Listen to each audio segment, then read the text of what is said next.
ini untuk pajak masukan. Jadi kan dalam transaksi PPN ini ada pajak keluaran, ada pajak masukan. Nah, bagaimana kita melihat pajak masukan? Ya, jadi menu pajak masukan itu tadi ya di e-faktur, ya ini sudah bahasa Indonesia, pajak masukan atau output, pilih pajak masukan. Nanti di samping ini akan sudah muncul pajak masukan yang memang sudah melakukan transaksinya dengan kita. Ini sudah di approve oleh lawan transaksi untuk disampaikan kepada kita. Ini pajak masukannya. Kemudian terdapat list pajak masukan dari transaksi yang terpopulasi secara otomatis oleh sistem. Jadi akan langsung masuk ke sini ketika lawan transaksi itu sudah melaporkan atau sudah memvalidasi faktur pajaknya. Ya. Jadi kalau di e-faktur kan mau mau apa? Di-download dulu ya, di-download dulu seperti itu.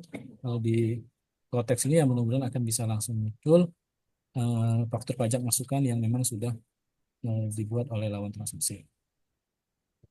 Nah, di menu pajak masukan ini, artinya kan nanti kita akan mengkreditkan ya, mengkreditkan faktur pajak masukan tersebut, atau kita tidak ingin mengkreditkan, atau kita faktur pajak masukan ini dibatalkan.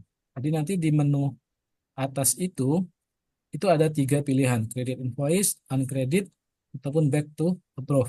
Jadi kalau credit invoice mengkreditkan faktur pajak masukan, ya, mengubah approve menjadi kredit. Ya. Faktur pajak ini akan terpopulasi di lampiran B2 pajak masukan pada SPT masa PPN. Jadi akan langsung masuk ke SPT masa PPN kita di B2. Kemudian uncredit invoice, faktur pajak yang tidak dikreditkan dan masuk ke lampiran B3 SPT masa PPN. Dan back to approve, faktur pajak masukan kredit yang dibatalkan untuk kembali menjadi approve. Nah, kita harus pilih dulu nih.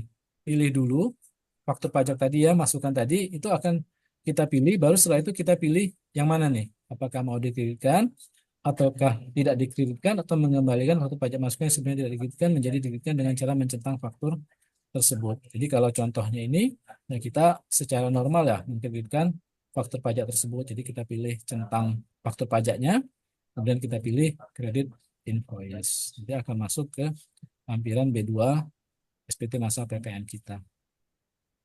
Kalau sudah berhasil, nanti akan ada keterangan nih Bapak Ibu. Jadi keterangannya ketika faktur pajak masukan itu sudah berhasil kita kreditkan, ini di tandanya nih. Jadi kayak apa ya? Kayak tanda panah lah ya, tanda panah kanan kiri ini. Artinya wajib pajak yang sudah dikreditkan dan akan terlihat ikon yang sudah dikreditkan seperti itu. Nah, selain itu juga selain itu jika digulirkan akan terlihat status credited. Credited. Jadi kalau digeser ya dari menu ini tadi ke kanan ya, karena kan hanya tampilannya sedikit, itu bisa digeser. Itu akan ada keterangan kredit. Bisa apalagi sudah dikreditkan. Tapi di samping ada kredit, ada juga menu approve. Artinya faktur pajak masukan dari lawan transaksi diterima di sistem siap untuk dikreditkan pembeli. Kemudian dikreditkan, artinya sudah dikreditkan, cancel. Ya, penjual membatalkan faktur pajak keluarannya jika pembeli sudah mengkreditkan. Jika pembeli belum mengkreditkan, maka faktur pajak yang dibatalkan akan langsung hilang nih. Jadi misalnya lawan transaksinya sudah membuat faktur pajak, kemudian dia ingin batalkan, ya langsung hilang.